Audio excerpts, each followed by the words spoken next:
We are Juli and Trevor, and we are traveling the world to find a place to call home. But since we are both fans of history, we like to take some stops just to geek out about interesting places. That's why we're here in Goa, on the west coast of India.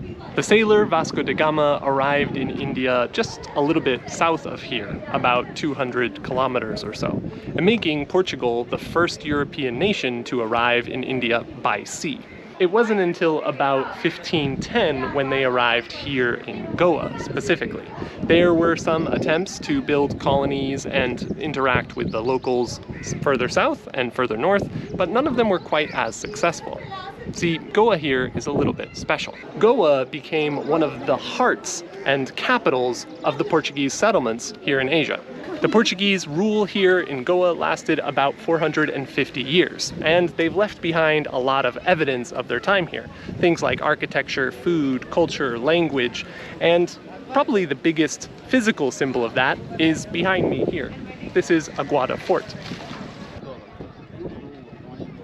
Behind me you can see the peninsula where the city of Goa is. We came here on a bit of a cloudy day, so it's not that easy to see, but it's still beautiful.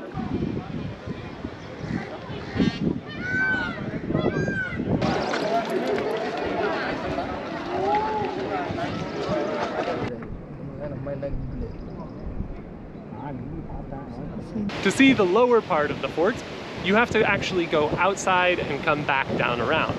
Fortunately, this side is completely free. This is where the ships would have actually come and docked, while they filled up with water and supplies from up at the top. We didn't know we could access the lower point, and we was like leaving, but our tuk-tuk driver was so nice and he explained to us and stopped here to we can check it out.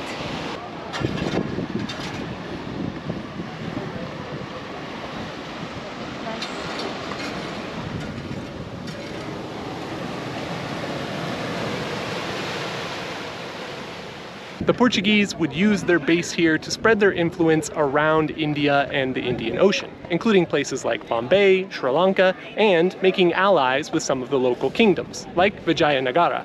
Check out our last video on Hampi to learn a little more about that.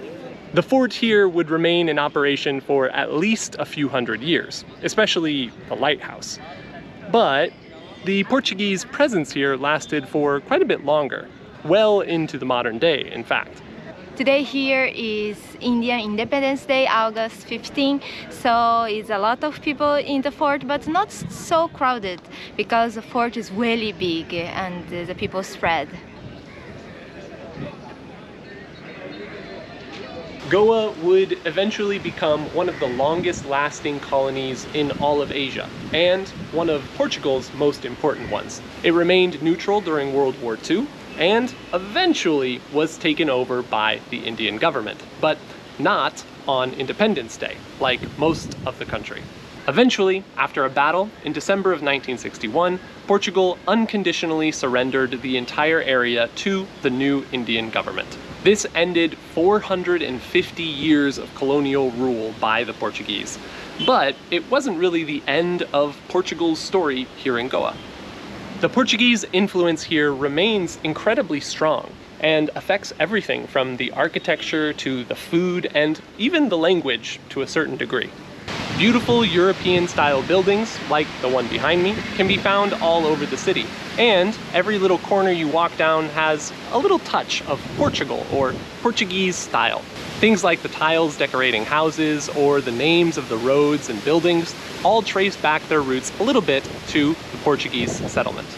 And really exciting for me and Juli is the fact that the food has its own style as well. For example, we stopped at a lovely cafe. We had some go-in bread, some curry fish with rice, and camarón con cebola, shrimp with onions. It was absolutely delicious and unlike anything that we've tried anywhere else in India so far. Today's Goa is much more of a tourist hub than anything else. It's famous for its casinos, its beautiful beaches, especially during the dry season, which is not right now, and having cheaper alcohol. In India, each state has its own rules about alcohol and how much they tax it, and Goa happens to be one of the lowest. Cheers. Cheers. I like Goa. All of those things combine to make Goa a pretty popular tourist destination. Here we are at one of the bigger beaches in the north part of Goa, and it's about sunset now. You can probably tell that it's pretty rough and not really great for swimming. That's because it's monsoon season. So even though Goa is pretty famous for beaches, during this time of the year, people usually just hang out in town instead. But there's still a lot of people coming down for the sunset and just enjoying time on the beach. If there are this many people here today, I can only imagine what this would be like during high season, well, high beach season. Yeah. It must be kind of crazy.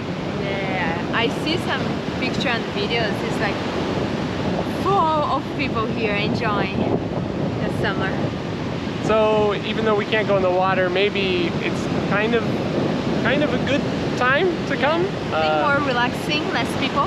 Yeah. So we're enjoying it. It's also really interesting to see how many Christians are living here. It's something we weren't really expecting when we came to India, but it's pretty clear after learning more about the history. I mean, there are crosses and temples everywhere, but it's not really quite the same as I expected. We can see crosses here or little temple with Hindu flowers, the ones they use for put on the Hindu temples. They put the flowers here on the crosses and the statues, and we can see the mix of the religions. Overall, Goa has been a fantastic place for us to visit. It's really relaxing and refreshing after traveling through some slightly more chaotic parts of India. Goa has been the cleanest city we visit so far. We see more trashes, it's more clean, and people here still drive a little crazy, but people is a little more respectful, and the motorcycle drivers use helmets. So I think here can be a little more strict rules. Yeah, use helmets more often. Yeah, it's a nice place. I really like Goa. So far, it's probably the nicest, bigger city that we've been to, and we really recommend visiting. Yeah, Hampi is still one of the quiet and peaceful city. If you didn't check our video of Hampi, we'll put the link down below here. By the way, we just started our new Patreon, so if you want to support our journey, please check the link down below. But our time in Goa is coming to an end, and we'll be heading further north very soon. But we'll save that for next time. In the meantime, thank you very much for watching, and see you at our next destination. ciao.